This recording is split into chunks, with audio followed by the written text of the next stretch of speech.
വിവാഹങ്ങൾക്ക് ലഭിക്കേണ്ട 1000 രൂപയുടെ വൈകിയെത്തലെന്ന വിഷയം ഇന്ന് കേരളത്തിലെ സാമൂഹ്യ രാഷ്ട്രീയ ചർച്ചകളിൽ പ്രധാന സ്ഥാനമാണ് പിടിച്ചിരിക്കുന്നത്.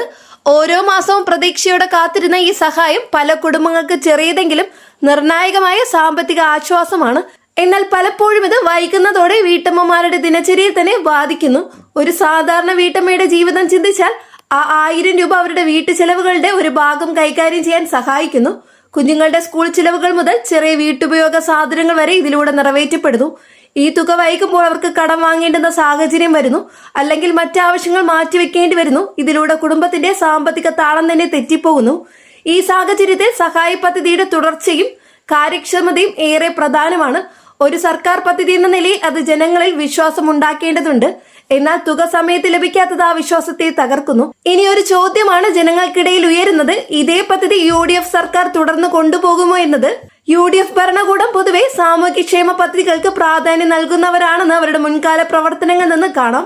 അവർ ഈ പദ്ധതി തുടർന്നിരുന്നെങ്കിൽ കാര്യക്ഷമമായി വിതരണം ഉറപ്പാക്കാൻ കൂടുതൽ നിയന്ത്രണ സംവിധാനങ്ങളും സാങ്കേതിക സൗകര്യങ്ങളും കൊണ്ടുവന്നേനെന്ന അഭിപ്രായം പലരും പങ്കുവയ്ക്കുന്നുണ്ട്.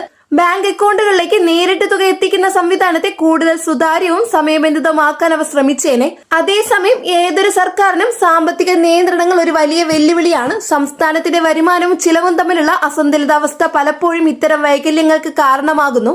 അതിനാൽ പദ്ധതി തുടരുമോ, എങ്ങനെ മെച്ചപ്പെടുത്താമെന്നത് ഒരു രാഷ്ട്രീയ ചർച്ചയാകുന്നതിലുപരി ഒരു സാമ്പത്തിക ചർച്ചയുമാണ്. പൊതുജനങ്ങളുടെ ആവശ്യങ്ങളും സർക്കാരിന്റെ ശേഷിയും തമ്മിൽ ഒരു സന്തുലനം കണ്ടെത്തേണ്ടതുണ്ട്. എന്നാൽ ഇതിൽ ഏറ്റവും പ്രധാനപ്പെട്ടത് ഈ സഹായം ആശ്രയിക്കുന്ന വീട്ടമ്മമാരുടെ ജീവിതം കൂടുതൽ സുരക്ഷിതവും സ്ഥിരതയുള്ളതുമായിരിക്കണമെന്നതാണ്. അവസാനമായി, ഒരു ക്ഷേമ പദ്ധതിയുടെ വിജയം എന്നത് അത് പ്രഖ്യാപിക്കുന്നതിലല്ല, അതിനെ കൃത്യമായി നടപ്പിലാക്കുന്നതിലാണ്. 1000 രൂപയുടെ സഹായം ചെറുതായിരിക്കാം, പക്ഷെ അത് പലരുടെയും ജീവിതത്തിൽ വലിയ മാറ്റം സൃഷ്ടിക്കുന്ന ഒന്നാണ്. അതിനാൽ ഏത് ഭരണകൂടമായാലും ഈ പദ്ധതിയുടെ കാര്യക്ഷമതയും വിശ്വാസ്യതയും ഉറപ്പാക്കേണ്ടത് അത്യാവശ്യമാണ്. വളരെ പ്രധാനപ്പെട്ട ഒരു ഇൻഫർമേഷൻ ആണ് ഇന്നത്തെ വീഡിയോയിലൂടെ ഷെയർ ചെയ്തിട്ടുള്ളത്. ഇതുപോലെ അപ്ഡേറ്റ്സ് കൃത്യമായിട്ട് ലഭിക്കാനായിട്ട് ചാനൽ സബ്സ്ക്രൈബ് ചെയ്യാൻ മറക്കരുത്.